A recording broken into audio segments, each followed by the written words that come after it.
Isa lamang ang batang ito sa maraming batang nakatira sa ancestral domain ng Subic Bay Metropolitan Authority o SBMA. Ito ay ang payapang tirahan ng mga Pilipinong katutubo kung saan patuloy nilang pinapangalagaan ang kanilang lugar, kultura at tradisyon. Dito rin nila pinalalaki ang bagong henerasyon ng mga Aita.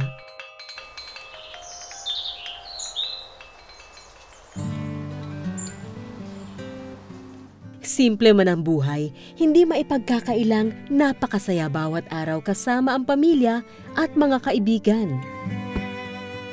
Nagagawa ang mga hilig at masayahin silang tumutulong sa mga gawaing bahay. Maayos din nilang naitatawid ang araw-araw na pamumuhay sa pamamagitan ng pagtatrabaho.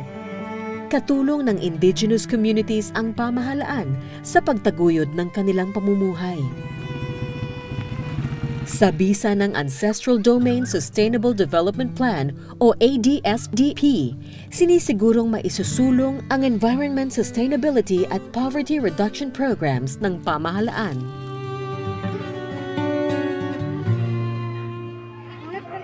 Wala na yatang mahihiling pa ang mga kapatid nating mga Aita. Pero posible kayang ang simpleng pamumuhay ay maging mas masagana pa? Iyan ang maihahatid ng Emerging Power Incorporated, isang kumpanyang naniniwalang kaya nating tulungan ang kalikasan na siya ring tutulong sa atin. Nasa kapasidad ng Emerging Power Incorporated ang gamitin ang hangin, lupa at maging apoy para maghatid ng enerhiya para sa buong bansa. Ang solar farm ay binubuo ng mga solar panels sa pamamagitan ng siyensya na ko-convert o nagiging kuryente ang sinag ng araw para maging solar energy. Ito ay sasailalim sa mga proseso para maging kuryenteng magagamit natin.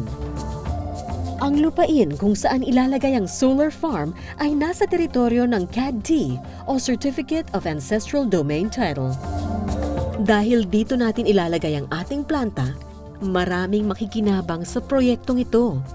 Maraming trabaho ang darating at lalapit sa komunidad. Sa makatuwid, mas maraming mapagkukunan ng kabuhayan ang inyong pamilya. Ito ang pinakamalaking solar farm sa Timog Silangang Asya.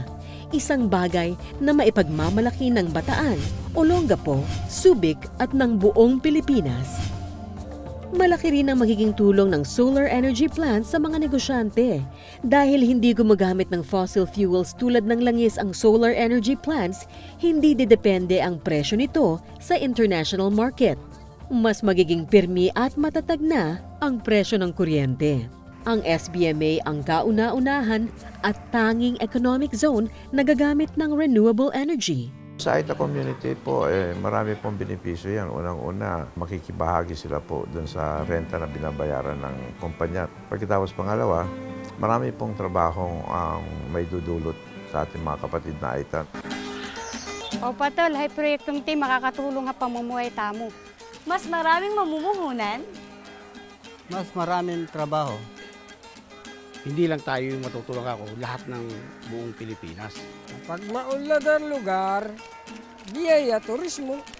Environment friendly kaya ligtas para sa lahat. Bawas pollution. Kung sama-sama nating gagawin, mas malayo ang ating mararating. Tulungan natin ang ating sarili. Ang ating pamilya. At ang isa't isa.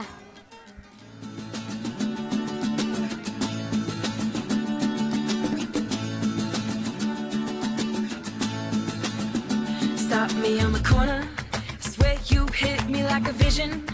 I wasn't expecting, but who am I to tell fate where it's supposed to go? Sa tulong ng Emerging Power Incorporated, abot kamay nating lahat ang isang maliwanag na kinabukasan para sa lahat. At ang bukas na iyon ay magsisimula ngayon.